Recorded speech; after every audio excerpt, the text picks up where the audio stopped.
আল্লাহ রাব্বুল আলামিন সূরাতুল আহজাবের শেষ দিকের ৭০ নম্বর আয়াতে বলছেন, ইয়া আইয়ুহাল্লাযীনা আমানু তাকুল্লাহা ওয়া কুলু কাওলান সাদীদা। এক নম্বর গুণ হলো, একটা একটা করে আজকে 15টা গুণ শেষ করব, সবাই শুনে এখান থেকে বিদায় নেব। মাথায় রাখবেন, এই আলোচনা আমার জীবনের শেষ আলোচনাও হতে পারে, এই শোনা আমার জীবনের শেষ শোনাও হতে পারে। এই 26 বছর মাহফিল ইতিহাসে আমার বহু চোখে দেখেছি মাহফিল শুনতে সে লাশ হয়ে বিদায় নিয়েছে বহু শ্রোতা। মঞ্চে আলোচনা করতে করতে আমার রেজাউল করিম কাউসারী ভাই মঞ্চেই দুনিয়া থেকে বিদায় নিলেন। এই কিম সেফাতুল্লাহ রাহিমাহুল্লাহ দুনিয়া থেকে বিদায় নিলেন। কত অভিনেতা অভিনয় করতে করতে মঞ্চেই দুনিয়া থেকে বিদায় নিল। আমিও বিদায় নিতে পারি, আপনিও বিদায় নিতে পারেন। তবে একটা বিষয় হলো, এমন কোন জায়গায়, বরকতময় জায়গায় আমার বসে থাকাটা শুধু সৌভাগ্য না, মহা সৌভাগ্যের বিষয়। জোরে বলি আলহামদুলিল্লাহ। একটা প্রশ্ন করব আমি, এই জাতি বাংলাদেশের যে মুসলমানগুলো আছে, অন্য ধর্মের লোক আছে, প্রায় 20 কোটি মানুষ এই দেশে এখন।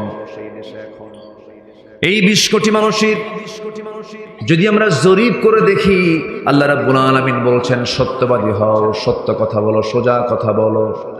বলুন তো, অধিকাংশ সত্যবাদী না মিথ্যাবাদী? বলেন, সত্যবাদী না মিথ্যাবাদী? মিথ্যাবাদী।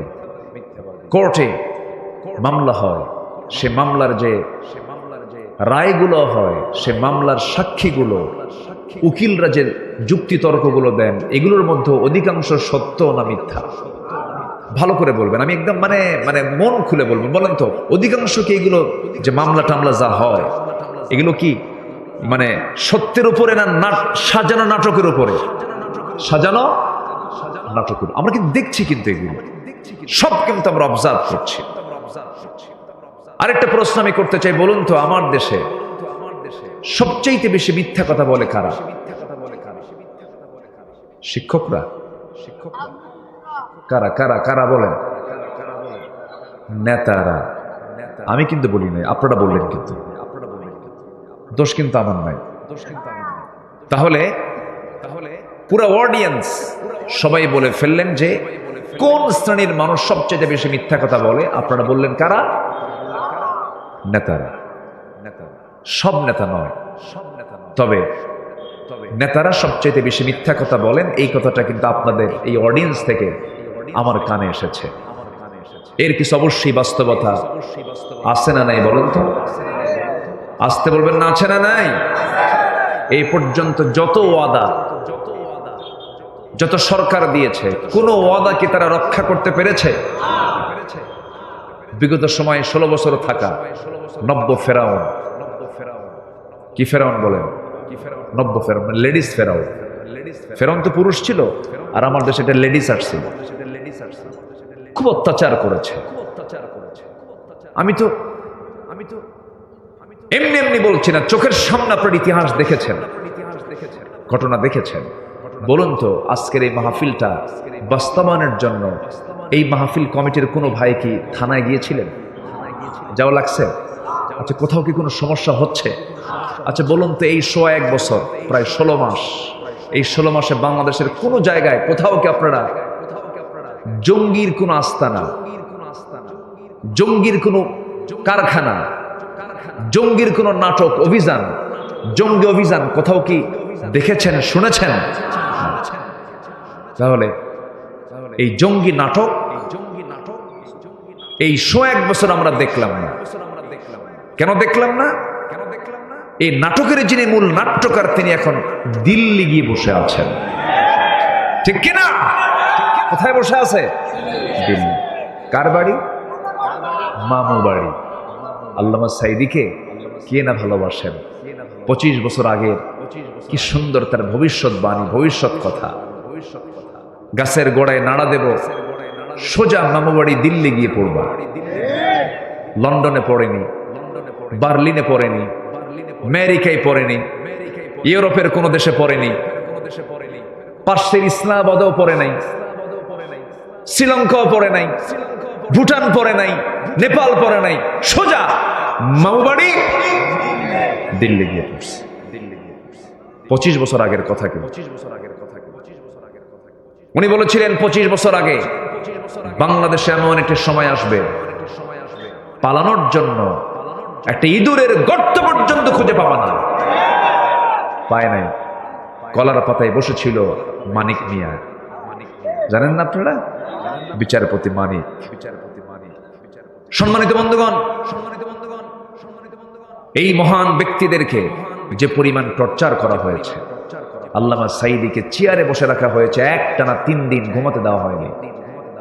চেয়ারে বসে রাখছে একটানা 3 দিন 3 রাত।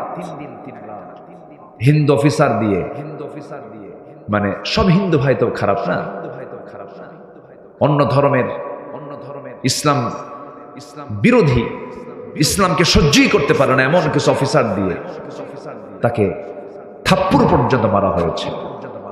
সেন্সলেস হয়ে জমিনে পড়ে গেছে। এই দৃশ্য সহ্য করতে না পেরে, এই চিত্র সহ্য করতে না পেরে আল্লামা সাঈদ রাহিমাহুল্লাহর কলিজার টুকরা বুলবুল সাঈদী হার্ট স্ট্রোক করে 2012-13 সালের দিকে দুনিয়া থেকে বিদায় নিয়েছেন। তার মা সন্তানের চিন্তায় শোকে শোকাহত হয়ে তিনিও দুনিয়া থেকে বিদায় নিয়েছেন। এই যে একটা পরিবারকে তিলে তিলে যে জুলুমগুলো করা হলো, আল্লাহ কি নাই? আল্লাহ কি নাই? আল্লাহকে শোনেন না? আল্লাহকে দেখেন না? আমি আব্দুল্লাহ আল আমিন 2018 সালে মাহফিল শেষ করে বিছানায় চলে গেছি বিশ্রাম নেব। হঠাৎ করে পুলিশ অ্যাটাক করে আমাকে ধরে নিয়ে চলে গেল। ওসি মহোদয় আমার দিকে আর তাকাতে পারছেন না, লজ্জায় তাকায় না, মাথা নিচু করে আছে। বললাম, আপনি আমার ধরে নিয়ে আসলেন কেন? হুজুর মাফ করে দেন। বললাম, মাফ করবো মানে আপনি আমার ধরলেন, মাফ চাচ্ছেন কেন? হুজুর উপায় নাই, চাকরি বাঁচান তো ফরজ, বউ বাচ্চা আছে। আমি বললাম, ইমান বাঁচান তো নফল। আমারে ধরে নিয়ে বললো, হুজুর আপনি একটু চলে যান, সামনে নির্বাচন, একটু জেলখানে কয়েকদিন থাকেন, নির্বাচন হলে আপনি বের হয়ে আসবেন। দেখছেন কথার সাইজগুলো দেখেন। এরপরে আরো কিছু মামলা ঢুকায় দিয়া আমার জেল হাজতে পাঠায় দিল। দোষ তো কিছুই করি নাই, আমি জানিও না আমার দোষটা কি, আমি আজ পর্যন্ত জানি না আমার দোষটা কি। আমাকে ধরে নিয়ে চলে গেল, জেলখানায় ঢুকায় দিল। জেলখানার গেট দিয়ে ভিতরে ঢুকিয়ে দেখে এক মুরব্বী, আশীর্ধ বয়স এক চাচা আমাকে দেখে লম্বা একখান সালাম দিয়ে বলে, হুজুর আপনি জেলখানায় ঢুকছেন? খুব খুশি হলাম। তো বললাম, জেলখানায় ঢুকলে কেউ খুশি হয়? চাচা বলে, হুজুর কতদিন মাহফিলে শুনেছি আপনার ওয়াজ, দূর থেকে দেখি শুনি, এত চেষ্টা করছে আপনার সঙ্গে মোসাফা করবো, একটু কথা বলবো, পারি নাই।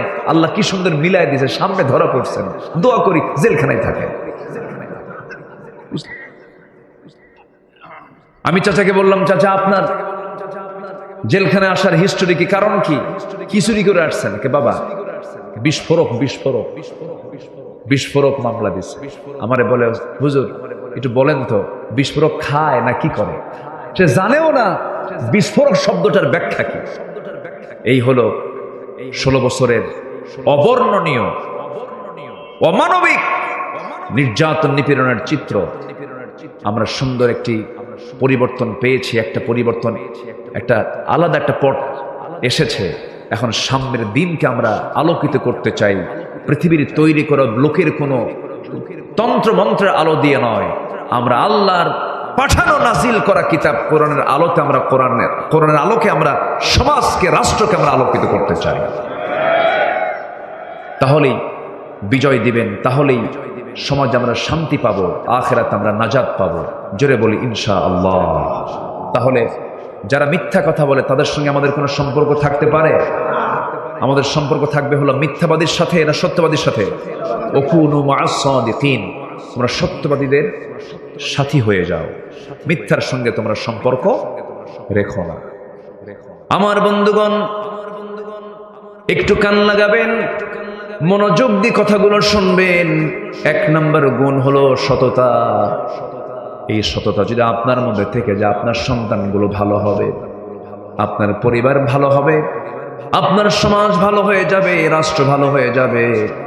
এই জাতিকে ভালো করার জন্য, এই জাতির জন্য 1 নম্বর যে চারিত্রিক গুণ তৈরি করা দরকার, তার নাম হলো সততা, সত্যবাদিতা। মিথ্যা কথা বলা যাবে না।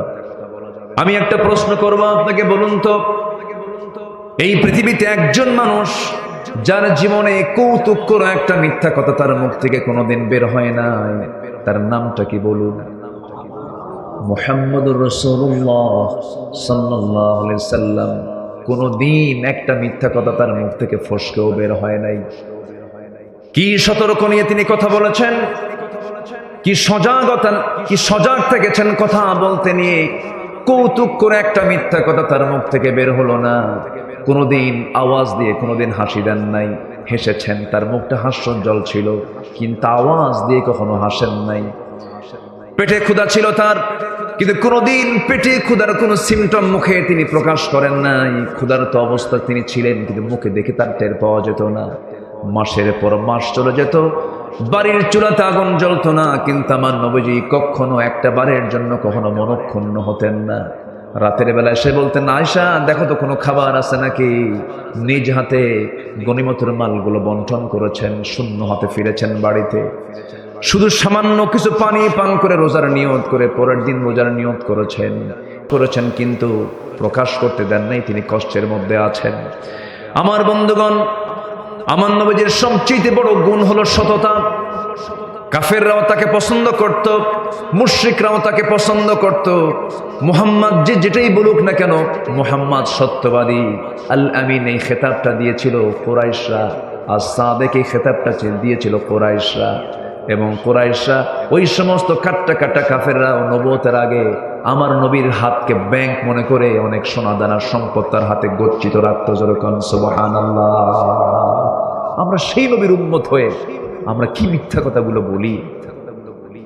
আমরা উঠতে বসতে মিথ্যা কথা বলি। ভাই এই কাপড়টার দাম কত? এই গেঞ্জিটা কি দেওয়া যাবে? কত দাম? এত দাম। এত দেব? ভাই কেনাই নাই। আছে কি? আসতে কয় আছে, আছে, এগুলো বলার লোক আছে? শুধু মিথ্যা কথা বলে। মিথ্যা দিয়ে আজকে সমাজ, ব্যবসা, প্রতিষ্ঠান সবগুলো আজকে মিথ্যার সাগরে হাবুডুবু খেতেছে। বরকত পাবেন কেমনে? একজন বড় পীরের নাম এখন মনে হয়ে গেল, যিনি আসল পীরদের পীর ছিলেন, বড় আল্লাহওয়ালা ছিলেন। জিলান শহরে তার বাড়ি ছিল। আব্দুল কাদির জিলানী রাহিমাহুল্লাহ বড় আল্লাহওয়ালা ছিলেন। এই বড় আল্লাহওয়ালা যখন ছোট ছিলেন, পারিবারিক শিক্ষা ছিল তার মা সন্তানকে ডাক দিয়ে বলে, বাজান একটা কথা বলি। কি কথা? আজকে তোমাকে আমি একটা নসিহা করব। শিক্ষার উদ্দেশ্যে বাড়ি থেকে বের হচ্ছ, বাড়ি থেকে বের হয়ে চলে যাচ্ছ, দোয়া করি বড় শিক্ষাবিদ হও, বড় আলেম হয়ে যাও বাবা, আমি তোমার জন্য দোয়া করি। কিন্তু আমি তোমার মা হয়ে তোমাকে একটা নসিহা করছি, একটা উপদেশ দিতেছি। মরার সময় পর্যন্ত কোনোদিন জিহ্বা থেকে একটা মিথ্যা কথা কখনো বলবা না, জিহ্বাকে নাপাক করবা না। যাও বাবা। ছোট্ট ছেলে আব্দুল কাদের জিলানী ঘর থেকে বের হয়ে গেছেন শিক্ষা অর্জন করার জন্য। মাঝপথে ডাকাতি শুরু হয়ে গেছে। আমার দেশে বুঝি ডাকাতি নাই? আসতে বলবেন আছে না নাই? আছে না নাই? ওই যে দুজন ভাই উঠলো, ব্যাপারটা কি? ওই যে দেখেন তো, ধরেন তো, একটু তদন্ত করেন তো। উঠলো কেন? বসেন না। রাগ করতেছেন আপনারা? রাগ করতেছেন? আমি কাউকে উঠতে দেব না ভাই। আমার একটা স্বভাব কি জানেন? আমার সামনে থেকে কেউ উঠতে নিলে আমার আলোচনা হেরে যায়। তো আপনার কারণে যদি মাহফিল যদি বন্ধ হয়ে যায় অথবা আমার আলোচনা যদি হেরে যায়, আপনি কত বড় আসামি এটি ভাবতেছেন কি আপনি? ঠিক না। আমি একটু কড়া শব্দই প্রয়োগ করে বললাম, মেহেরবানি করে কেউ আমরা উঠবো না, আর একজন লোক ওঠার চিন্তা করবো না। আল্লাহ কবুল করুন। জোরে বলি আমিন। আমি তো আপনাদের মতো করে কথা বলতে পারি না। যশোরের ভাষা, খুলনার ভাষা, খুলনা অবশ্য একটু চেঞ্জ, কুষ্টিয়ার ভাষা, চুয়াডাঙ্গা মেহেরপুরের ভাষা হলো ইন্টারন্যাশনাল মানসম্মত, একদম আন্তর্জাতিক মানসম্মত। আপনাদের মতো শুদ্ধ বাংলা ভাষায় কথা বলার মতো কোন বাপের বেটা পৃথিবীতে দ্বিতীয়টা নাই। কেউ তো আলহামদুলিল্লাহ করলেন না। জোরে বলেন না ভাই আলহামদুলিল্লাহ। তবে নোয়াখালীর ভাষাটা আরো সুন্দর, সহি নাকি? অনেক সুন্দর ভাষা আপনারা কথা বলেন। সেই সুন্দর কথা বলার জাদুঘরদের সামনে আমি ভাঙ্গাচোরা মানুষ কথা বলছে, আমার কথা কি পছন্দ হচ্ছে ভাই? পছন্দ হচ্ছে তো? সম্মানিত ভাইয়েরা, আব্দুল কাদের জিলানী রাহিমাহুল্লাহ রওনা দিয়েছেন। ছোট্ট মানুষ, কিছু স্বর্ণ মুদ্রা তার মা তাকে দিয়েছে, স্বর্ণ মুদ্রা, সোনার মুদ্রা দিয়েছে। আব্দুল কাদের জিলানী রওনা দিয়েছেন। চোখের সামনে ডাকাতি চলতেছে, যার কাছে যা কিছু পায় সবকিছু নিয়ে চলে যাচ্ছে ডাকাতরা। এবার তাল পড়ে গেছে, আব্দুল কাদেরের তালে পড়ে গেছে। সবাই তাকে জিজ্ঞাসা করছে, এই ছেলে তোমার কাছে কি আছে? পকেটের মধ্যে যা কিছু ছিল, ব্যাগে যা কিছু ছিল, সব কিছু তাদের সামনে ওপেন করে দিয়েছে কিচ্ছু বলার আগেই। ডাকাতরা বলছে, তুমি ছোট মানুষ, যা চাইলাম সব বের করে দিলে। সহজে তো এরকম করে কেউ বের করে দেয় না, বহু চাপ দিয়ে বের করে নিতে হয়। মিথ্যা কথা বলে, কিন্তু সত্য কথা তুমি যা বলেছে তুমি তাই সবকিছু বের করে দিলে, কারণটা কি? আব্দুল কাদের বলছে, আমার মার নসিহা হলো মৃত্যুর দিন পর্যন্ত আমার মুখ থেকে যখন যেন একটা মিথ্যা কথাও যেন কখনো না বের হয়। শিক্ষা কি শুধু স্কুলে না বাড়িতেও আছে? শিক্ষা কি শুধু স্কুলে না মাদ্রাসায় না বাড়িতেও আছে? বাড়িতেও আছে। এক রাজা তার মেয়েকে বিয়ে দিয়েছে, উচ্চ শিক্ষিত দেখে, অনেক শিক্ষিত একটা ছেলে তাকে দেখে বিয়ে দিচ্ছে। বিয়ে দেওয়ার পর রাজা লক্ষ্য করে দেখে, আমার মেয়েকে, আমার কন্যাকে বিয়ে দিলাম শিক্ষিত লোক দেখে, কিন্তু এত জুতার দিক তাকায় কেন? নতুন জামাই শুধু কিসের দিকে তাকায়? জুতার দিকে নজর। তো তার অ্যাসিস্ট্যান্টকে বললো, দেখো তো ওর গোষ্ঠী একটু উদ্ধার করে দেখো তো, ওর গোষ্ঠী কি? বললো যে, স্যার রাজামশাই, ওর গোষ্ঠী হলো মুচি। আপনি মুচির দোকানের সামনে দিয়ে গেলে মুচি কি আগে আপনার চেহারায় তাকায় না জুতায় তাকায়? কোন দিকে তাকায়? জুতার দিকে তাকায়। পারিবারিক শিক্ষা হচ্ছে বড় একটা শিক্ষা। সন্তানদেরকে কখনো মিথ্যা শিখাবেন না, ঠকবাজি শিখাবেন না। সাইয়েদনা ওমর ফারুক রাদিয়াল্লাহু তাআলা আনহু রাত্রিবেলা জনগণকে দেখার জন্য বের হয়েছে। জনগণকে দেখতে গিয়ে অনেক গভীর রাত্রিতে মা মেয়ের গল্প শুনছিলেন। মা মেয়েকে বলছে, মা খুব কষ্টে দিনগুলো পার হচ্ছে, দয়া করে তোমাকে বলছি মা, ওই যে উটের দুধগুলো আছে, উটের দুধের ভিতরে কিছু পানি মিশায়া দাও। পানি মিশায়া দিলে পরে দুধের পরিমাণটা বাড়বে, বেশি দামে বিক্রি করা যাবে। সঙ্গে সঙ্গে মেয়ে বলছে, মা তুমি আমাকে যে নসিহা করছো, এটা কোনো নসিহা, এটা জাহান্নামে যাওয়ার একটা নসিহা। এত বড় পাপ আমি করতে পারবো না, আল্লাহর তো ভয় আছি। আবার ওমরের পার্লামেন্ট আছে, ওমরের প্রশাসন আছে, দেখে ফেললে জানতে পারলে বড় বেকায়দা হয়ে যাবে। সঙ্গে সঙ্গে মা বলতেছে, ও মা আমার কলেজার টুকরা মেয়ে, এখানে তো ওমরের লোকজন নাই, কেউ দেখবে না, অন্ধকার রাত। সঙ্গে সঙ্গে মেয়েটা বলছে, ও মা তুমি আমাকে যদি মেরেও ফেলো আমি এমন কাজ করতে পারবো না, কারণ সবচাইতে বড় প্রশাসন কিরামান কাতিবিন, সমস্ত ফেরেশতারা আমাদের সবকিছু রেকর্ড করছেন। জোরে বলেন সুবহানাল্লাহ। এখন উপদেশ দিচ্ছে মা না মেয়ে? বলেন মা না মেয়ে? মেয়ে দিচ্ছে। কেউ না কেউ দিতেই হবে, ভুলতে হবে। আমার বন্ধুগণ, এই দুইটি কথা, মার কথা মেয়ের কথা, দুজনের কথা শুনে আব্দুল কাদের জিলানী বাড়িতে চলে গেলেন। স্ত্রীকে ডাক দিয়ে বলছেন, স্ত্রী আমার ছেলের জন্য বহুদিন যাবত মেয়ে খুঁজতেছিলাম, ভালো মেয়ে পাবো কোথায়? ভালো মেয়ের সন্ধান পেয়ে গেছে রাতের বেলা। বউ বলছে, রাতের বেলা কার বাড়িতে গেলেন? যাওয়া লাগে নাই। ঘরের দেওয়ালে কান পেতে, দেওয়াল ঘেসে ঘেসে দাঁড়িয়ে থেকে কান পেতে পেতে মা মেয়ের গল্প শুনলাম। মেয়েকেও দেখি নাই, মেয়ের বংশ দেখলাম না, মেয়ের অবস্থাও দেখলাম না, বাপ মার অবস্থাও দেখলাম না। যে মেয়ের মুখ থেকে প্রকাশ পেয়ে যায়, সবচেয়ে বড় সাক্ষী হলো আমার আল্লাহ রাব্বুল আলামিন। সে আল্লাহকে সাক্ষী রেখে কোনো ভুল করা যাবে না। অবশ্যই তুমি কালকে সকালে চলে যাবে, ওই দুধ বিক্রেতার মেয়ের সঙ্গে আমার ছেলের বিয়ে হয়ে যাবে। যেরকম সুবহানাল্লাহ। সবকিছুই হলো সততা। সব কি বলেন তো? সততা। সততা নিয়ে চলবো আমরা। ধারে পাশে আমরা যাব না। সবাই রাজি আছেন তো ইনশাআল্লাহ? আব্দুল কাদের জিলানী বলে ফেললেন, আমার কাছে স্বর্ণ মুদ্রাগুলো আছে, এই যে দেখো। ডাকাত ছোট্ট বাচ্চার চেহারার দিকে তাকায় বলতেছে, সন্তান রে, আমার বাড়ি তোর সন্তান আছে রে, আমার পরিবারের ছেলে মেয়ে আছে, তোর উত্তম কথা, তোর উত্তম আচরণ, তোর মার নসিহা আমাদের দিলের মধ্যে পরিবর্তন আনতে বাধ্য করলো। ডাকাতির পথ ছেড়ে দিলাম, তোর পথ আমরা ধরলাম। যেরকম সুবহানাল্লাহ। ভাইরে, একটা জাতি যদি সত্যবাদী হয়, সে জাতির ডেভেলপমেন্ট অন্য ধরনের। আমরা সত্যবাদী হব। আল্লাহ তাআলা এখন সত্যবাদী হলে কি হবে তার ফলাফল দিচ্ছেন। পরামর্শগুলো আমার কার নিচ্ছি বলেন? আল্লাহ। আল্লাহ রাব্বুল আলামিন সূরাতুল আহজাবের পরের আয়াতে বলছেন, আয়াত যদিও শেষ কিন্তু কথা শেষ হয় নাই।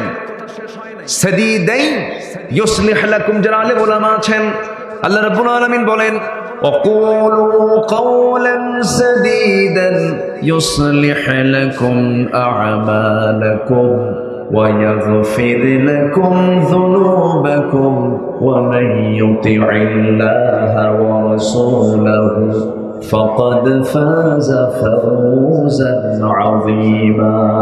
جل الله أكبر। সততা নিয়ে যদি চলতে পারো, সততা নিয়ে যদি তোমার জীবনটাকে সাজাতে পারো, তাহলে আমি আল্লাহ রাব্বুল আলামিন তোমার জীবনে যত আমল তুমি করেছো, সে আমলের মধ্যে যদি কোনো ভুল হয়ে থাকে, সমস্ত আমলগুলোকে আমি, ভুলগুলোকে আমি সংশোধন করে তোমার তামাম জিন্দেগীর সমস্ত গুনাহগুলো আমি আল্লাহ রাব্বুল আলামিন মাফ করে দেব। তাহলে গুণের কথাও আল্লাহ বললেন, আবার ওই গুণ অর্জন করলে কি বান্দাকে আল্লাহ পুরস্কার দিবেন তার কথাও সঙ্গে সঙ্গে কে জানায় দিলেন? আল্লাহ জানায় দিলেন। তাহলে গুনাহ মাফ হয়ে যাবে কোন কাজ করলে? বলেন বলেন বলেন। সত্য কথা বললে। কোন কাজ করলে পরে আল্লাহ রাব্বুল আলামিন আমাদের ভুল আমলগুলো ঠিক করে দিবেন? বলেন কোন কাজ করলে পরে? বলেন সত্য কথা বললে পরে। তাহলে এক নাম্বার পয়েন্ট আমরা মোটামুটি হজম করে ফেললাম, সেটা হলো জীবনে এই জিহ্বা দিয়ে কখনো একটাবারের জন্য আমরা মিথ্যা কথা বলবো না। কেউ ইনশাল্লাহ বলেননি কিন্তু? আরো জোরে, আরো জোরে, আরো জোরে। এক সাহাবী নবীর কাছে এসে বলছেন, ইয়া রাসূলুল্লাহ, আমাকে একটা আমল দেন। রাসূল বলেন, মিথ্যা কথা বলবো না, যাও। তাহলে ওয়াজ রাসূল কয়টা করেছেন বলেন তো? বলেন কয়টা? এক সাহাবী এসে বলছেন, হুজুর আপনার মাকে একটা আমল, আমাকে কিছু ওয়াজ, আমাকে কিছু আমল দেন, আমাকে কিছু নসিহা করুন। রাসূল বলেন, তুমি একটা আমল করবা, কি? মিথ্যা কথা বলবো না, যাও। ওয়াজ শেষ। মানুষ ভালো হওয়ার জন্য 2 ঘন্টা ওয়াজ লাগে? 2 ঘন্টা ওয়াজ লাগে না। এই যে একটা পয়েন্ট বললাম, এটা শুধু যদি আপনি ফলো করেন, আল্লাহর কসম, যে জিহ্বায় মিথ্যা নাই, ওই জিহ্বা জাহান্নামে যাবে না, যাবে না, যাবে না, যাবে না জাহান্নামে। ওই জিহ্বাকে আল্লাহ জাহান্নামে ফেলবেন না, কখনোই না। আমার আপনার দোয়া 100% কবুল হবে যখন আপনার জিহ্বা গড়ে উঠবে সত্য কথা দিয়া। আপনি যা বলবেন তাই কবুল হবে। শর্ত হলো ওই জবানে কোনোদিন মিথ্যা কথা আনা যাবে না। সাদা কালো বানাইছে, সাদা পাঞ্জাবি খুলে, সাদা পাজামা খুলে লুঙ্গি আর গেঞ্জি পরছে, আইনমন্ত্রীকে সাথে নিয়ে আবার ভুল করে নৌকায় চড়ছে। ভুল করে কোথায় চড়ছে? নৌকায় চড়ছে। পার আর হতে পারে নাই, কোস্টগার্ড ধরে ফেলছে, আইনমন্ত্রীকে চিনে ফেলছে। স্যার চলেন, থানায় চলেন। আমি কি একা আসছি? আমার একা নিয়ে যাবো কেন? আমি কি একা আসছি? আমি জামাতের সাথে আসছি। কিসের সাথে? জামাতের সাথে। তো বললো যে, কে আপনার সাথে আসছে? ওই যে দেখো, ওকে, লোকটাকে দেখা যায় না তো, চেনা যায় না তো, ভালো করে দেখো। ওটাই দরবেশ। ওটা কে?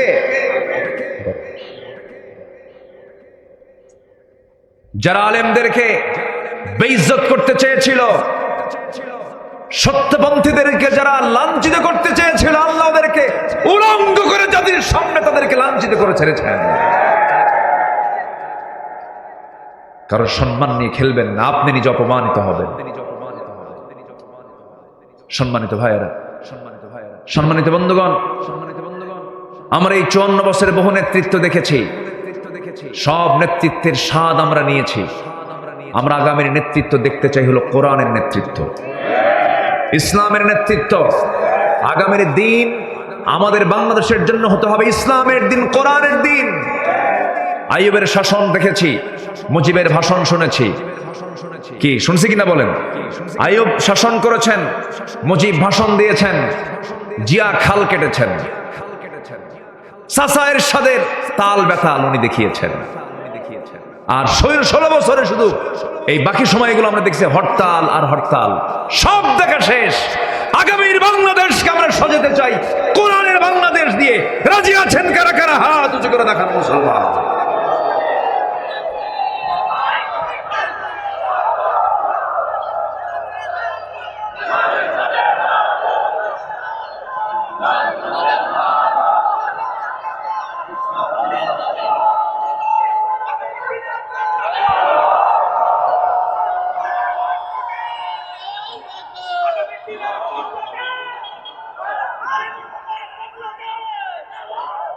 আল্লাহ কবুল করুন, জোরে বলে আমিন। হাত নামান। কয়টা গুণের কথা বলেছি আমি? কয়টা গুণের আলোচনা হবে আজকে বলেন তো? 15টা। চলছে কয় নাম্বার? বলেন কয় নাম্বার চলে? আরো আছে কয়টা বলেন? তাহলে 1 নাম্বার বলতেই যদি এত সময় লাগে, 14টা শুনবেন কখন? একজন বলে দিয়েছেন সারা রাত। রাজি আছেন আপনারা? সবাই রাজি আছেন? ম্যাক্সিমাম রাজি আছেন। তবে ফজর নামাজ না পড়লেও চলবে নাকি? মানে মাথায় টুপি আছে কিন্তু পরনে লুঙ্গি নাই, তা তো হবে না। নামাজ তো পড়তে হবে। আসতেছি, আমরা লাইনে আসতেছি। মিথ্যুক নামাজি হওয়া যাবে না, সত্যবাদী নামাজি হতে হবে। ঠিক কিনা বলেন? আমার দেশে মিথ্যুক নামাজি আছে না নাই? নির্বাচন আসলে পরে এক আসরের নামাজ 4 বার পড়ে। কয়বার পড়ে? 4 বার পড়ে। এটা মিথ্যুক নামাজি। টুপি একটা নতুন করে নেয় নাকি? টুপিটা নেয়, ওগুলো বাদ। ওগুলো মিথ্যুক, ওগুলো প্রতারক, ওগুলো ধান্দাবাজ, সন্ত্রাসী, চাঁদাবাজ। ঠিক কিনা? আমরা সততা নিয়ে চলতে চাই। জোরে বলে ইনশাআল্লাহ। কষ্ট পাচ্ছেন নাকি আপনারা? ধমক টমক দিলে মনে রাগ করেন নাকি? কিন্তু হক কথা তো একটু ধমক দিতেই হবে। আমি আপনাকে ধমক দিচ্ছি না, বাতিলকে ধমক দিচ্ছি আমি। সম্মানিত ভাইয়েরা, নাম্বার 2 হচ্ছে ইমানদারদের, মুমিন বান্দাদের চারিত্রিক গুণাবলীর 2 নাম্বার হচ্ছে আমানতদারিতা। আমানত ঠিক রাখতে হবে। কি ঠিক রাখতে হবে বলেন তো? স্বামীর কাছে স্ত্রী কি? দেখেন আস্তে আস্তে কর, আরো জোরে। আচ্ছা, স্বামীর কাছেই শুধু একমাত্র স্ত্রী কি? আমানত। তাহলে স্বামীর দায়িত্ব হলো সেই বউকে হুন্ডার পিছনে উঠে গোটা যশোর দেখানো নাকি? এটা কি আমানত না খেয়ানত? এরকম খেয়ানত মার্কা স্বামী আছে? আসতে বলবেন না, আছে না নাই? হুন্ডার নাম হচ্ছে R15। হুন্ডার নাম কি? R1 নাকি কয়? R15। সে হুন্ডার ড্রাইভিং সিট হলো আন্ডারগ্রাউন্ড, একদম নিচতলা, ওরে দেখাই যায় না। আর প্যাসেঞ্জার সিট হলো 3 তলায়, একদম সব দেখা যায়। তো আন্ডারগ্রাউন্ড সিটে স্বামী ড্রাইভিং সিটে বসলো আর বউকে বলল তুমি 3 তলায় বসো। বোরকা নাই, চুলটা ছেড়ে দেওয়া, ঠোঁটটা আঁকানো, ঠোঁটটা লাল লিপস্টিক দিয়ে আঁকানো, চোখ মুখে আশকারা মাস্কারা, হাই হিল, এগুলো পড়ে একটি গরম সেন্ট লাগায়া যেন আশপাশ যেন সাইক্লোন হয়ে যায়। হুন্ডায় চড়ালো। হুন্ডার যদি আওয়াজ না হয় তাহলে তো কারো নজর পড়বে না। হুন্ডার পাইপ যেদিক দিয়ে ধোঁয়া বের হয় ওটাকে কি বলে? Silencer pipe. যেটা ওই পাইপটা মেকারকে গিয়ে বললো এটা খুলে দে। খোলার পরে আওয়াজটা কি শুধু আওয়াজ না মহা আওয়াজ? একটা বড় আওয়াজ, বিকট ভটভট একটা আওয়াজ হয়। বউ তুলছে 3 তলায়, ও আছে নিচতলায়।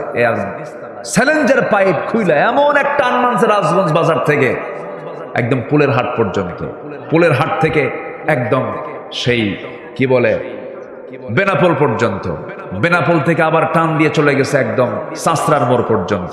দেখায় দিল জাতিকে আমার বউ তোমরা দেখো, এটা আমার শুধু বউ না, জাতীয় সম্পদ। যেরকম নাউজুবিল্লাহ, যেরকম নাউজুবিল্লাহ। এরকম চরিত্রহীন লম্পট স্বামী আছে না নাই? এগুলো বাদ দাও। বউটাকে সুন্দর করে প্যাকেট করো। প্যাকেট মানে আবার মানে এটা যন্ত্রণা না, এটা হচ্ছে বোরকায় রাখো, পর্দায় রাখো। আমাদের শব্দ চয়নে কোথাও যদি কোনো একটু ভুল টুল হয়, দেখেন না যে ক্যামেরা কিরামন কাতিবিন কেমনে আছে দেখেন না।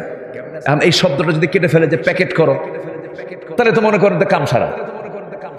তো এই পর্দা ছাড়া নারীর সম্মান, মর্যাদা, সম্ভ্রম কখনো অন্য কোনো পথে রক্ষা হতে পারে।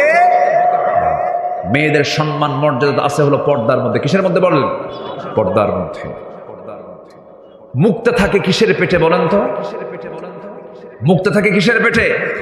ঝিনুক থাকে কোথায়? সাগরের উপরে, সাগরের তলে। সাগরের তলে যত দামি দামি সম্পদ দেখবেন সব পর্দা, সব পর্দার মধ্যে থাকে, কোনো কিছুই পর্দার বাহিরে নয়। ভাইরা, ডাবের পানি আর পুকুরের পানি, কোন পানি খাবেন বলেন তো? বলেন বলেন বলেন, কোন পানি? ডাবের পানিতে মুখ দেয় কয়জন? বলেন কয়জন? আর পুকুরের পানিতে গরুও যায়, কুত্তাও যায়, সবাই যায়। আপনার বউটাকে আপনি ডাবের পানি বানান, শুধু আপনি মুখ দিবেন, আপনি নজর দিবেন, পৃথিবীর কোন পুরুষের নজর তাকে স্পর্শ করবে না। নিজের চরিত্রকে সুন্দর রাখুন, শুধু নিজের বউয়ের দিকে তাকান, দেখবেন আপনার স্ত্রী হয়ে গেছে গোটা পৃথিবীর শ্রেষ্ঠ নারী। আর যদি সব দিকে নজর দেন, কুত্তার মুখ কি এক জায়গায় না সব জায়গায়? বলেন তো, এক জায়গায় না সব জায়গায়? সব জায়গায়। কুকুরের মতো যদি হন, তখন আপনি শান্তি পাবেন না, স্বস্তি পাবেন না। একদিকে তাকান আপনি। এক যুবক বিয়ে করছে, 3 দিন পর মন খারাপ। এই তোমার মন খারাপ কেন? নতুন বউ ঘরে, তোমার নতুন মন খারাপ কেন? সুমনের বউ দেখতে এত সুন্দর। দেখছেন নজরে গেছে সুমনের বউ দিকে। তাহলে অন্যের বউর দিকে নজরে গেলে কি নিজের বউ সুন্দর হয়? সুন্দর হয় না। আপনি যদি নিজে প্রশান্তি পেতে চান, ইসলামকে মেনে চলতে হবে, চোখটাকে কন্ট্রোল করতে হবে, আমানতকে রক্ষা করতে হবে, চোখের আমানতদারিতা রাখতে হবে। দেখবেন দুনিয়াটা আপনার জান্নাতের টুকরা হয়ে গেছে। আমানতদারিতা এক জায়গায় না সব জায়গায়? আসতে বলে, এক জায়গায় না সব জায়গায়? সব জায়গায়। আমানতদারিতা রক্ষা করতে হবে। আল্লাহ রাব্বুল আলামিন বলেন, ইন্নাল্লাহা ইয়া'মুরুকুম আন তু'আদ্দুল আমানাতি ইলা আহলিহা ওয়া ইযা হাকামতুম বাইনান নাসি আন তাহকুমু বিল আদল ইন্নাল্লাহা নি'ম্মা ইয়া'ইদুকুম বিহি। আল্লাহ রাব্বুল আলামিন তোমাদেরকে আমানতকে পূরণ করার জন্য দায়িত্ব দিয়েছেন। আমানতের খেয়ানত করা যাবে না। ইমানদারদের যত গুণ আছে এর মধ্যে শ্রেষ্ঠ গুণ হলো ওয়াল্লাযীনা হুম লিআমানাতিহিম ওয়া আহদিহিম রাউন ওয়াল্লাযীনা হুম আলা সালাওয়াতিহিম ইউহাফিযুন উলাইকা হুমুল ওয়ারিসুন الذين يرثون الفردوس هم فيها خالدون। জোরে বলুন আল্লাহু আকবার। ঈমানদার তো তারাই যারা আমানতকে রক্ষা করবে, আমানতের খেয়ানত করবে না, ওয়াদা করবে, ওয়াদা ভঙ্গ করবে না, নামাজের ব্যাপারে যত্নশীল হবে। ওই সমস্ত বান্দার ব্যাপারে আল্লাহ রাব্বুল আলামিন বলছেন, আমি আল্লাহ রাব্বুল আলামিন তাকে নিজ হাতে তাকে জান্নাতুল ফিরদাউসের মালিক বানায় দেব। জোরে বলে সুবহানাল্লাহ। আমানতদারিতা কি? রাষ্ট্র যিনি পরিচালনা করেন, রাষ্ট্র তার কাছে একটা বড় আমানত। যিনি অন্যের জায়গায় চাকরি করেন, ব্যবসা তার কাছে একটা আমানত। মালিকের অধীনে চাকরি করছেন, এটা তার জন্য বড় একটা আমানত। প্রত্যেকটা জায়গায় এমন আমানত রক্ষা করে চলতে হবে। লা ঈমানা লিমান লা আমানাতা লাহ। তার ঈমান নাই যার আমানতদারিতা নাই, যার ওয়াদা ঠিক নাই তার ঈমান নাই, বলেছেন মুহাম্মদ সাল্লাল্লাহু আলাইহি ওয়াসাল্লাম। রাষ্ট্র ক্ষমতা যে লোকের হাতে চলে যাবে তার কাছে বড় একটা আমানত। ওমর ফারুক রাদিয়াল্লাহু তাআলা আনহু যতদিন শাসন করেছেন, তার রাষ্ট্র তিনি পরিচালনা করেছেন, ইতিহাসে পাওয়া যায় যখন তিনি ক্ষমতার মসনদে বসলেন সেই সময় থেকে শুরু করে নিয়ে মৃত্যুর দিন পর্যন্ত কোন রাত তিনি তার পিঠটাকে বিছানার সঙ্গে আলিঙ্গন করার সুযোগ পান নাই, কোন রাত তার ঘুম হয় নাই। ক্ষমতায় যখন আসেন তখন তিনি সুঠাম দেহের অধিকারী ছিলেন। ক্ষমতা পাওয়ার পর শক্তে শক্তে কাঠখড়ি হয়ে গেলেন। তাকে প্রশ্ন করা হলো, ওমর ফারুক রাদিয়াল্লাহু তাআলা আনহু, ক্ষমতা আসার পর আপনি স্বাস্থ্যহীন হয়ে পড়েছেন। কেঁদে কেঁদে বলছেন, ও আমার ভাইয়েরা, তোমরা আমাকে যে দায়িত্ব দিয়েছো এই দায়িত্ব আমাকে স্বাস্থ্যহীন করে তুলেছে। আমার ঘুম হয় না। রাতের আধারে তিনি কি করতেন? মাঝে মাঝে জনগণকে দেখতে যেতেন। দেখতে যখন যেতেন মাঝে মাঝে তিনি খালি পায়ে যেতেন, জুতো পায়ে তিনি হাঁটতেন না। রাস্তায় থাকতো পাথর, পাথরের রাস্তায় তিনি জুতো পায়ে হাঁটতেন না, কারণ জুতার সঙ্গে পাথরের যখন ধাক্কা লাগবে একটা শব্দ হবে। ওই শব্দে যদি আমার নাগরিকেরা যদি গভীর রাতের ঘুম যদি নষ্ট হয়ে যায়, কিয়ামতের দিন আমাকে আল্লাহ তাআলা আসামির কাঠগড়ায় দাঁড় করাবে। কি চেতনা তাদের মধ্যে লালন হয়েছে!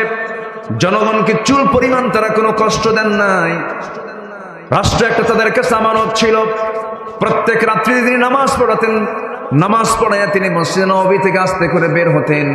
স্ত্রীকে ডাক দিয়ে বলতেন, স্ত্রী আমার খাবার দাবার দিয়ে দাও, আমি বাইরে বের হয়ে যাব। রাত যখন গভীর হয়ে যেত জনগণকে দেখার জন্য তিনি বের হতেন। কোন একটা রাতের আধারে তিনি ঘর থেকে বের হলেন। বের হয়ে প্রথমেই একটা বাড়ির সামনে গিয়ে দাঁড়ালেন। চিৎকার আওয়াজ করে কান্নাকাটি করছে বাচ্চারা। বাচ্চা কেন কাঁদে? সামনে দাঁড়ায় বলছেন, ও বাচ্চারা, মা সন্তানগুলো কেন কাঁদে? কি জন্য কাঁদে? কান্নার কারণটা কি? ভিতর থেকে আওয়াজ আসছে, বিধবা মানুষ, আমার স্বামী দুনিয়া থেকে বিদায় নিয়েছে, ঘরে একমাত্র পানি ছাড়া কোনো খাবার নাই। ওমর ফারুক নিজেকে আসামি মনে করেন, আহারে কি এমন কথা হলো, কেমন আচরণ হলো এটা। চলে গেছেন খাদ্য গুদামে, এক বস্তা আটা নিজের পিঠে বহন করে নিয়ে বিধবার বাড়িতে পৌঁছায় দিয়ে বললেন, আবার যখন আটা ফুরে যাবে আমাকে বলবো, ওমর তোমার বাড়িতে আবার নিজ কাঁধে করে তোমার বাড়িতে দিয়ে যাবে। আরেক বাড়ির সামনে চলে গেলেন। ভিতর থেকে কান্নার আওয়াজ। বড় একজন মহিলা মানুষ কাঁদতেছে। জিজ্ঞাসা করলেন, কান্নার হেতুটা কি, কান্নার কারণটা কি? ডেলিভারির যন্ত্রণা শুরু হয়ে গেছে, প্রসব বেদনা শুরু হয়ে গেছে, বাচ্চা হচ্ছে না কেন? ধাত্রী নাই, ধাত্রী ছাড়া বাচ্চা প্রসব হবে কেমনে? ওই গভীর রাত্রিতে তিনি কাকে ডাক দিবেন? লোক পেলেন না, সোজা চলে গেছেন বাড়িতে। বউকে ডাক দিয়ে বলছেন, আসসালামু আলাইকুম, আমার স্ত্রী, আমি তোমার সামনে দাঁড়াইছি, তোমার কাছে একটা কামনা আমার, আশা করি তুমি এটাকে মানা করবা না, প্রত্যাখ্যান করবা না। আমি কিন্তু কখনো নিজেকে শাসক মনে করি না, আমি জনগণের খাদেম, তুমিও জনগণের খাদেম, আর তুমি আমার স্ত্রী। আমি তোমার কাছে করজোরে মিনতি জানাই, আমার সঙ্গে তোমাকে যেতে হবে, বোরকা পড়ো, চলো আমার সঙ্গে। একজন মহিলার বড় বেকায়দা। ওই মহিলার বাড়ির সামনে গিয়ে দাঁড়ালেন। কান্নার আওয়াজ শোনার পর তিনি বলছেন, শোনো আমার স্ত্রী, ঘরের মধ্যে একটা মহিলা পেটে বাচ্চা, ডেলিভারি হয় না, বড় কষ্ট পাচ্ছে। আল্লাহ না করুন, আল্লাহ না করুন, ডেলিভারির যন্ত্রণা সহ্য করতে না পেরে যদি ধাত্রীর অভাবে যদি এই সন্তান সহ তার মা মারা যায় অথবা একজন মারা যায়, কিয়ামতের দিন আমি ওমর আমাকে খুনির কাতারে আল্লাহর সামনে দাঁড় হতে হবে। এই কথা বলার সঙ্গে সঙ্গে স্ত্রী চলে গেলেন ভিতরে, স্ত্রীকে পাঠায়া দিলেন। আবার তিনি সেখান থেকে বের হয়ে পড়লেন জনগণকে দেখার জন্য। নীরব রাত্রি, কেউ নাই তার পাশে। ছোট্ট একটা লাঠি নিয়ে একা একা চলছেন। সামনেও প্রোটোকল নাই, পিছনে প্রোটোকল নাই, কারণ ইমানদার বান্দার সবচেয়ে বড় প্রোটোকল হলো একমাত্র, কেবলমাত্র, শুধুমাত্র কে? আসতে বলবেন না, তিনি কে? তিনি কে? সাইয়েদনা ওমর ফারুক রাদিয়াল্লাহু তাআলা আনহু একা একা হাঁটছেন, আল্লাহর কালাম তেলাওয়াত করছেন। এই পৃথিবীতে যত মজার কিছু আছে, সবচেয়ে মজার কিছু হলো, মজার বিষয় হলো কোরআন তেলাওয়াত করা। যে কোরআন তেলাওয়াতে একবার মজা পেয়েছে, পৃথিবীর কোনো সুরে সে মজা পাবে না। আমার বন্ধুগণ, চেষ্টা করবেন প্রত্যেকটা দিন শুরু করবেন, দিনটা শুরু করবেন কোরআন তেলাওয়াত দিয়া। আল্লাহর কসম করে বলে যাচ্ছে আমার ভাইরা, কোরআন সাক্ষী রেখে বলছি, যে ঘরে, যে পরিবারে, যে দেহে প্রত্যেকটা দিন কোরআন তেলাওয়াতের চর্চা হয়, আল্লাহর কসম বড় জটিল কোনো রোগ ওই বাড়িতে, ওই দেহে ঢুকতে পারে না। সাইয়েদনা ওমর ফারুক রাদিয়াল্লাহু আনহু কোরআন তেলাওয়াত করছেন। আর একাকী ঘুরছেন, ঘুরতে ঘুরতে ঘুরতে ঘুরতে দেখেন ছোট্ট একটা নিঝুম পল্লীতে ছোট্ট একটা কুড়ে ঘর, খেজুর পাতার বানানো বেড়ার ঘর, উপরে সাউনেটাও বেড়ার। ছোট্ট একটা ঘরের ভিতর থেকে গুনগুন গুনগুন করে কে যেন একটা গান গাচ্ছিল, বিরহের গান গাচ্ছিল, পুরুষকে পাওয়ার জন্য গান গাচ্ছিল। এমন জাতীয় গান আছে না, এমন জাতীয় গান যখন গাচ্ছিল, সাইয়েদনা ওমর ফারুক রাদিয়াল্লাহু আনহু মনে মনে চিন্তা করলেন, এমন একটা ইসলামী জনপদে, ইসলামী রাষ্ট্রের ভিতরে কোন মহিলার এত বড় সাহস, এত গভীর রাত্রিতে আল্লাহর কালাম তেলাওয়াত না করে, তাহাজ্জুদ নামাজ না পড়ে গুনগুন করে বিরহের গান গায় কে? তিনি এটাকে মাইন্ডে নিলেন। দরজার কাছে গিয়ে একটা বড় আওয়াজ দিয়ে বলছেন, ভিতরে কোন মহিলা আছো, কে গান গাচ্ছ, তাড়াতাড়ি দরজা খোলো। আওয়াজ বন্ধ হয়ে গেল। মহিলা ভয়ে পেয়ে গেলেন, কে যেন ডাকতেছে, দরজা খুলছেন না, কেউ নাই, ঘরের মধ্যেও কেউ নাই। সাইয়েদনা ওমর ফারুক দরজায় করাঘাত করলেন, দরজা খুলতেছে না। এবার তিনি করলেন কি, পিছন দিক থেকে ইতিহাস বলছে সেই খেজুর পাতার বানানো বেড়াটা টান মারলেন, ভিতরে ঢুকলেন। সামনে প্রদীপ জ্বালানো, একজন মহিলা মাথায় কাপড় দিয়ে পর্দার নিয়ম রক্ষা করে দাঁড়ায় আছে। সাইয়েদনা ওমর ফারুক বলছেন, ও মহিলা, তুমি এমন করে গুনগুন করে গান গাও কেন? তুমি কি জানো ইসলামের জনপদ? মহিলা বলছে, আমি গুনগুন করে গান গিয়েছি, এটা আমার একটা অপরাধ, কিন্তু আপনি আমার ঘরের মধ্যে ঢুকে একটা দুইটা নয়, তিনটা নয়, চারটা বড় অপরাধ করে ফেলেছেন। সাইয়েদনা ওমর ফারুক বললেন, কি অপরাধ করেছি বলো? নাম্বার 1 হলো, ঘরের মধ্যে ঢুকবেন, অনুমতি তো আপনি পান নাই, সালামও দেন নাই। কোরআন বলছে, লা তাদখুলু বুয়ুতান গায়রা বুয়ুতিকুম হাত্তা তাস্তানিসু ওয়া তুসাল্লিমু আলা আহলিহা। কারো বাড়িতে প্রবেশ করতে যাও না, সালাম না দেওয়া পর্যন্ত, অনুমতি না পাওয়া পর্যন্ত। সালাম দিলেন না, অনুমতিও নিলেন না। আপনি ঘরের মধ্যে ঢুকলেন, বেড়াটা ছিনলেন, বান্দার সম্পদ নষ্ট হয়ে গেল। আমি একজন পরনারী, আপনি একজন পরপুরুষ, আমার পর্দার একটু হলেও খেলাফ হয়ে গেল। এই যে ভুলগুলো আপনি করলেন, আমি আপনাকে ছাড়বো না। সাইয়েদনা ওমর ফারুককে মহিলা চিনতে পারে না। ওমর ফারুক বলেছেন, ও মহিলা, তুমি কি করবে? শুধু সূর্য উদয় হবে, সকালবেলা হয়ে যাবে, আমি ওমর ফারুকের বিচারালয়ে গিয়ে, সেই কোর্টে গিয়ে আমি আপনার বিরুদ্ধে মানহানির মামলা দেব। এই কথাটা কার সামনে বলেন? কার সামনে বলতেছে? মামলা দিয়ে দেব, আমি আপনাকে ছাড়বো না। সাইয়েদনা ওমর ফারুক বলছেন, যার আদালতে মামলা দিবা সে ওমর নামটা তুমি চিনো নাকি? হ্যাঁ, খুব ভালো শাসক। এবার ওমর ফারুক বলছেন, আমার জানা মতে ওমর তো খুব একটা ভালো মানুষ না। নিজের কথা কি ভালো বলা যায় নাকি? ভালো তো বলাও যায় না। ওমর লোকটা তো তেমন একটা ভালো নয়। এই কথা শোনার সঙ্গে সঙ্গে তেলে বেগুনো খেপে ওঠে। মহিলা বলছে, দোষ আরেকটা যোগ হলো। দোষ আরেকটা কি হলো? যোগ হলো, ছাড়বো না আপনারে। সাইয়েদনা ওমর ফারুক রাদিয়াল্লাহু আনহু মাথা নিচু করলেন, চোখের পানি আটকাতে পারলেন না। চোখের পানি আটকাতে না পেরে কেঁদে কেঁদে আল্লাহকে বলছেন, আল্লাহ, এই মহিলার দোয়া তুমি আল্লাহ কবুল করে নাও, এই মহিলার সাক্ষ্যকে তুমি আল্লাহ কবুল করে নাও। আমি গুনাহগার বান্দা, কিন্তু ওই মহিলা বলে আমি ভালো বান্দা। আল্লাহ, তুমি এই বান্দির দোয়া তুমি আল্লাহ কবুল করো, চাওয়াটাকে তুমি আল্লাহ কবুল করে নাও। এবার ওমর ফারুক বলছেন, মহিলা শোনো, ঠিক আছে, আমি দোষ করেছি, মামলাও দিবা ভালো কথা, কিন্তু তুমি গুনগুন করে গান গাও কেন? এর কারণটা কি? এত গভীর রাতে এত কিছু বোঝো, আমার এত দোষ ধরলা, কিন্তু গুনগুন করে গান গাচ্ছ কেন? কি কারণটা কি? এর হেতুটা কি? এর ব্যাখ্যাটা কি? এবার মহিলা বলছে, শোনো, আজ থেকে 4 মাস পূর্বে আমার সঙ্গে বিয়ে হয়। আমার স্বামীর সঙ্গে মাত্র 3 থেকে 4 দিন 4 রাত আমি তার সঙ্গে ছিলাম। এই সহবাসের পরে আজকে 4 মাস গত হতে চলে, 4 মাস পার হয়ে গেছে। আমার স্বামীকে এই জনপদের খলিফা ওমর ফারুক রাদিয়াল্লাহু আনহুর লোকজন এসে আমার স্বামীকে সীমান্ত প্রহরায় নিয়োগ দিয়ে তাকে নিয়ে চলে যায়। আজকে 4টা মাস গত হতে চলে, আমার স্বামীকে দেখি না, তার সঙ্গে কোনো কথাবার্তাও হয় না। এই গভীর রাত্রিতে হঠাৎ করে আমার ঘুম ভেঙে গেল, ভিতরের স্বামীর প্রেম জাগ্রত হয়ে গেল। আমার বৈধ স্বামীকে পাওয়ার জন্য আমি গভীর রাত্রিতে গুনগুন গুনগুন করে গান গাচ্ছিলাম। সাইয়েদনা ওমর ফারুক মনে মনে চিন্তা করছেন, আহারে, দোষ তো আরেকটা যোগ হয়ে গেছে। কি কথা কি বুঝতেছেন আপনারা? কথা বুঝতেছেন? একজন অর্ধ দুনিয়ার শাসনকর্তা জনগণের রায় নেবার জন্য কেমন করে আড়াল হয়ে জনগণের কাছ থেকে রায় নিয়ে আসতেন। ওমর ফারুক এবার বলছেন, মহিলা শোনো, তুমি কি আমাকে ছাড়বা না? কেন আমি ছাড়বো না? একটা প্রশ্ন করি। কি প্রশ্ন? কিন্তু ওমর ফারুকের কিন্তু কোনো দোষ ছিল না, কারণ তিনি একটা দেশের রাষ্ট্রপ্রধান। তিনি যে কোনো আসামিকে ধরার জন্য ঢুকতে পারেন কিনা বলেন? ঢুকতে পারেন কিনা বলেন? ঢুকতে পারেন।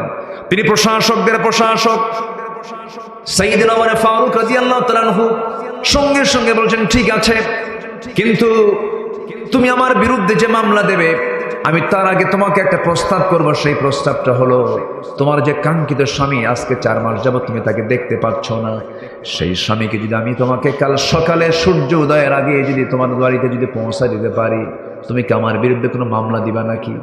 মহিলা মুসকে হাসি মেরে বলছে, ও আল্লাহর গোলাম, আমার স্বামীকে যদি কালকের দিনের মধ্যে যদি হাজির করে দিতে পারো, কোনো মামলা দেব না। দেখছেন কোথায় নক করলেন উনি? জোরে কোন সুবহানাল্লাহ।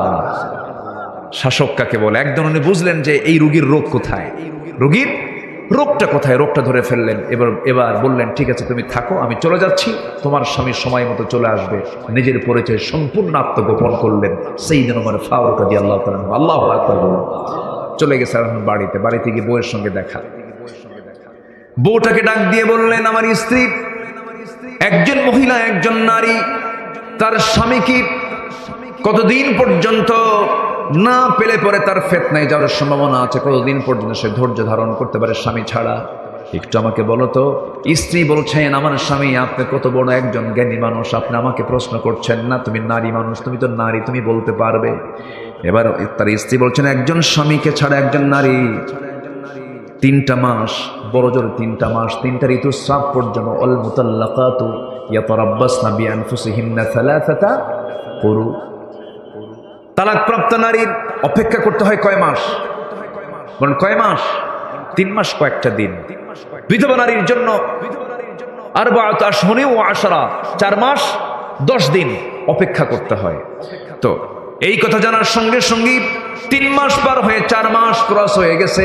সেনাবাহিনী প্রধানকে ডাক দিয়ে খলিফা ওমর ফারুক বললেন, শোনো ও সেনাবাহিনীর প্রধান, আজকের থেকে প্রত্যেক সৈনিকের জন্য 3 মাস পর পর সাধারণ ছুটি আমি ওমর ফারুক আমার খেলাফত থেকে, আমার রাষ্ট্র থেকে ঘোষণা করা হলো। সুবহানাল্লাহ। রাষ্ট্রটাকে তারা কত বড় আমানত মনে করেছেন। এমন একজন আমানতদার শাসক কি আমরা বাংলার জমিনে দেখতে চাই? সবাইকে দেখতে চান? আল্লাহ কবুল করুন, জোরে বলি আমিন। সম্মানিত ভাইয়েরা, গুণ দরকার হলো 15টা। চলতেছে কয় নাম্বার? বলেন কয় নাম্বার চলতেছে? আরো আছে কত? 13টা। নুরু, ওয়াজ কি শেষ না শুরু? বহু কথা এখনো পড়ে আছে। আল্লাহ কবুল করুন, জোরে বলি আমিন। খুব ভালো মানুষ আপনারা, কি সুন্দর, কেউ নড়ছেন না, বসে আছেন, কোরআনগুলো শুনছেন। আল্লাহ আমল করার তৌফিক দান করুন, জোরে বলি আমিন। নাম্বার 3 হলো ধৈর্যশীলতা। আমি কি শেষ করে দেবো নাকি? চলো, আপনি যা বলবেন তাই হবে। ওনারা চিনেন? বড় ভাই, মাশাআল্লাহ, আলহামদুলিল্লাহ। জি, নাম্বার 3 হচ্ছে ধৈর্যশীলতা। নাম্বার 3 কি বলেন তো? ধৈর্যশীলতা, সবর। বলুন তো, এখানে যে বসে আছেন, ধৈর্যের দরকার নেই? আজ থেকে ধৈর্যের দরকার আছে না নাই? একজন লোক আপনাকে গালি দিল, জবাব আপনি দিতে নিয়ে থেমে গেলেন, কি দরকার? বলেন কি দরকার? বলেন ধৈর্য। ধৈর্য হলো যোগ্যতা, রাগ কোনো যোগ্যতা নয়। একটা জঙ্গল এমনি হয়, কোনো যত্ন লাগে না। জঙ্গল কি যত্ন করতে হয়? এমনি হয়। বাগান, বাগান কি করতে হয়? যত্ন করতে হয়, সাজাতে হয়, সেখানে পরিশ্রম করতে হয়, টাকা খরচ করতে হয়, এরপর বাগান গড়ে ওঠে। রাগ হলো জঙ্গল, ধৈর্য হলো বাগান। ধৈর্যের ফলাফল অনেক সুন্দর, অনেক সুদূর পর্যন্ত চলে যায়। ধৈর্যহীন হওয়া যাবে না। বন্ধুগণ, সংসার জীবন গড়তে হলে ধৈর্যটা আগে থাকতে হবে। ধৈর্য ছাড়া সংসারও টিকবে না। কয়েকদিন আগে আমাকে এক মহিলা ফোন দিয়ে বলে, হুজুর, আমার স্বামী সকালেও তালাক দেয়, সন্ধ্যাও তালাক দেয়, আমি কি আসি না নাই? কি শুনতেছেন আপনারা? শুনছেন?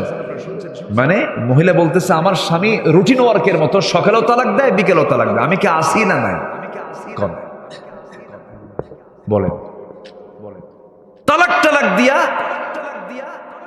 শেষে আবার আমাদের কাছে এসে বলে, হুজুর কাম তো সারছি, 2টা মেয়ে আছে, ভুলটুল হয়ে গেছে, হুজুর রাগের মাথায় তালাক দিছে, হুজুর বউটাকে ফেরত নিয়ে আসা যাবে না? মার্ডার করে কয় ফেরত নিয়ে আসা যাবে না। এরকম বহু স্বামী স্ত্রীর পরিচয় বহন করে তারা সংসার করছে, কিন্তু রীতিমতো জেনা হচ্ছে। এমন সংসার আছে না নাই? প্রত্যেক গ্রামেই দুই একটা করে খুঁজে পাবেন, এগুলি আছে। এই আছে না? আসতে বলবেন না, আছে না নাই? সবাই জানে যে তালাক দিছে, এরপরে সংসার করছে, জানে এগুলো। এগুলো সব হচ্ছে রাগের ফলাফল। এত রাগ কেন? মুখে তো তালাক শব্দ আসে কেন? মায়েরা কি মাহফিল আছে নাকি? মায়েরা কি মাহফিল আসছে? বলি আলহামদুলিল্লাহ। জি, তালাক শব্দ পুরুষের মুখে থাকবে কেন? এটা আইনের ভাষা। আপনি কেন মুখ দিয়ে বলবেন? আপনাকে অনেক কাজ আছে, দরবার আছে, সালিশ আছে, বৈঠক আছে, মুরব্বীদের নিয়ে কথাবার্তা আছে, 3 তুহুরে 3 তালাক আছে, তালাকের পদ্ধতি আছে, তালাক নামে একটা সূরাই আছে। কিছুই না জেনে না বুঝে নিজের মুখে আইন তৈরি করে আপনি তালাক মেরে দিলেন। এই জাতীয় বদভ্যাস যারা আনবে, এই জাতীয় মানে জুলুম যারা করবে, উচিত হচ্ছে তাদেরকে ওই যে বাঁশ গাছ আছে না, বাঁশের যে ডালগুলো আছে, ওগুলো কি কঞ্চি, বাঁশের যে কঞ্চিগুলো আছে, যে চিকন কঞ্চিগুলো একদম পাকা বাঁশের, ওই কয়েকটা কঞ্চি এক জায়গায় করে পিছন দিকে মারা দরকার। বেকুবগুলো আকাম কুকাম কুইরা পরে কান্দে, পরে আর কোনো থা পায় না। আল্লাহ তাআলা এই ধৈর্যহীনতা থেকে আল্লাহ পাক এই জাতিকে হেফাজত করুন। জোরে বলি আমিন, আরো জোরে আল্লাহুম্মা আমিন। এগুলো করা যাবে না। ধৈর্য আনবেন, সব হবে। দোকানে কাপড় বিক্রি করতে নিছেন, গেঞ্জি বেচবেন, গেঞ্জি বিক্রেতা গেঞ্জি কিনতে আসছে, এক গেঞ্জি দেখে না 10 গেঞ্জি দেখে? 10টা আগে দেখবে, এরপরে গেঞ্জি একটা দেখে সে নেবে অথবা নেবে না। হয়তো 10 গেঞ্জি দেখার পরে পছন্দ 10টার মধ্যে একটা হয় না, চলে যাচ্ছে। আপনি কি করবেন? এইদিকে আয়, এত দেখলি কেন, কেন এখানে বলতে পারবেন? ব্যবসা হবে? ব্যবসা হবে না। সব জায়গায় ধৈর্যের দরকার। এই পৃথিবীতে যত পয়গম্বর ছিলেন, সব পয়গম্বররা ছিলেন হলো ধৈর্যের পিরামিড। আদম আলাইহিস সালাম থেকে শুরু করে আমার রাসূল পর্যন্ত সমস্ত পয়গম্বররা ছিলেন সবাই ধৈর্যশীল বান্দা। চরম ধৈর্যের পরিচয় তারা দিয়েছেন। আদম আলাইহিস সালাম জান্নাত থেকে দুনিয়াতে নেমেই ধৈর্যের পরিচয় দিয়ে শত শত বছর চোখের পানি ফেলে ফেলে যে দোয়াটা করেছেন, কান্না করেছেন, যারা পারেন সঙ্গে পড়ুন, রব্বানা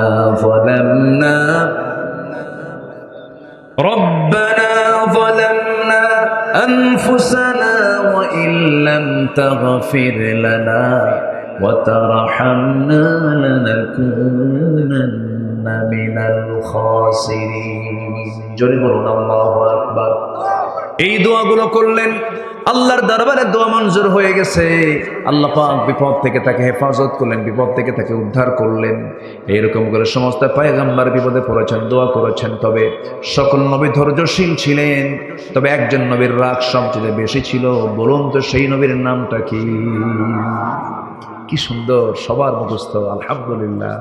খুব রাগী মানুষ ছিলেন তিনি। এত রাগ ছিল, তাফসীরে আসে যে তিনি যখন রেগে যেতেন, ক্ষেপে যেতেন, চুলগুলো খাড়া হয়ে টুপি ভেদ করে বের হয়ে যেত। এত রাগ ছিল তার ভিতরে, প্রচন্ড রাগী লোক ছিলেন। টোকা মারলি বারুদের মতো জ্বলতেন তিনি, এত রাগ ছিল তার ভিতরে। বলছেন, গতকালকে আমার মেয়ে দেখেছো, আজকেও মেয়ে দেখেছো, 2টা মেয়ের যে কোনো একটা মেয়েকে আমি তোমার সঙ্গে বিয়ে দিতে চাই, তুমি কি বিয়ে করবা নাকি? এত বড় একটা অফার কেমন করে প্রত্যাখ্যান করবেন? তিনি সঙ্গে সঙ্গে রাজি হয়ে গেছেন, হ্যাঁ আমি এখনই বিয়ে করতে রাজি আছি। এবার আল্লাহর পয়গম্বর বলছেন, আমার মেয়েকে যে বিয়ে দেবো, তোমার রেকর্ড তো ভালো না। কেন? থাপ্পড় মারলে মানুষ মরে। থাপ্পড় মারলে কি মরে? মানুষ মরে। আমি আমার কলিজার টুকরা মেয়েকে বিয়ে দেব, সন্তানগুলো যদি হারিয়ে ফেলি তাহলে কেমন হয়? বিয়ে দেব, তবে এখন বিয়ে দেব না। কেন? তোমার কিছু কাজ আছে। কি কাজ? আমার কাছে যখন তুমি এসেছো বিশ্বাস করে, আমার কিছু কাজ তোমার করতে হবে। কি কাজ? সেই কাজটা হলো, আমার বাড়ির যে ছাগলগুলো আছে, এই ছাগলগুলো তোমাকে 8 বছর চড়াতে হবে, চষাতে হবে।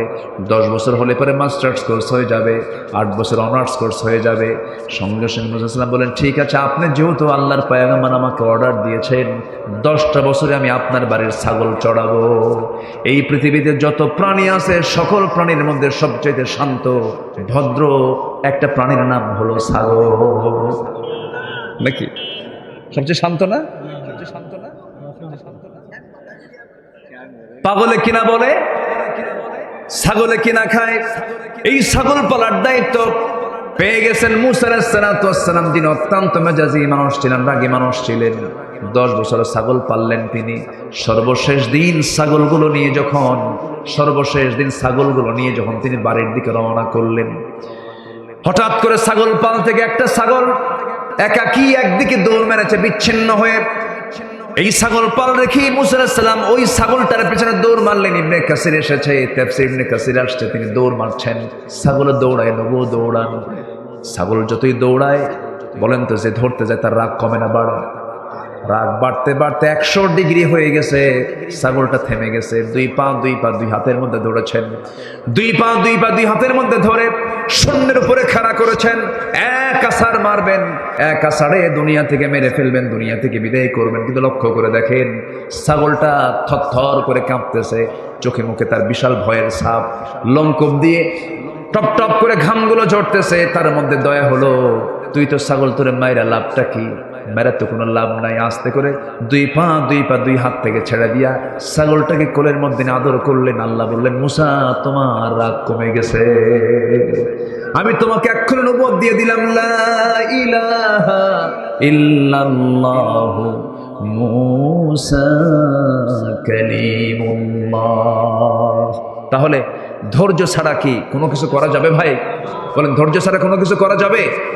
15টা চারিত্রিক গুণ, আল কোরআনের 15টি চারিত্রিক গুণের 1 নাম্বার বললাম হলো সত্যবাদিতা, নাম্বার 2 হলো আমানতদারিতা, নাম্বার 3 হলো সাবর, ধৈর্যশীলতা, নাম্বার 4 হলো জীবনের সকল জায়গায় আমরা ধৈর্য ধরবো। কার উপরে? আসতে বলবেন না, কার উপরে? আল্লাহ রাব্বুল আলামিন বলছেন, ফাইদা আযামতা ফাতাওয়াক্কাল আলাল্লাহ ইন্নাল্লাহা ইউহিব্বুল মুতাওয়াক্কিলিন। আরেক জায়গায় বলছেন, ওয়া মান ইয়াতাওয়াক্কাল আলাল্লাহ ফাহুয়া হাসবুহ। যে ব্যক্তি আল্লাহর প্রতি ভরসা করবে, আল্লাহ তার জন্য যথেষ্ট হয়ে যাবেন। সন্তান হয় না, চাইবো কার কাছে? আসতে বলেন, চাইবো কার কাছে? ছেলে দেন কে? মেয়ে দেন কে? দেন না কে? ফয়সালা কার? আল্লাহ পাকের ফয়সালা। কখনোই আল্লাহ ছাড়া কারো প্রতি ভরসা করা যাবে না। আল্লাহ যা দেবেন আল্লাহ দিবেন, দিবেন না আল্লাহ দিবেন। আল্লাহ সব ক্ষমতা একমাত্র কার? বলেন, জোরে বলেন, কার? আল্লাহ। কোন ব্যক্তি আপনাকে কোনো কিছু দিতে পারবে না, আমাকে দিবেন কে? আল্লাহ তাআলা। নাম্বার 5 হলো ইখলাস থাকতে হবে। ওয়ামা উমিরু ইল্লা লিয়া'বুদুল্লাহা মুখলিসিনা লাহুদ-দ্বীন হুনাফা'a ওয়া ইউকিমুস-সালাতা ওয়া ইউ'তুজ-যাকাতা ওয়া যালিকা দীনুল কাইয়্যিমাহ। নাম্বার 6 হলো আদালত, ন্যায় বিচার প্রতিষ্ঠা করা।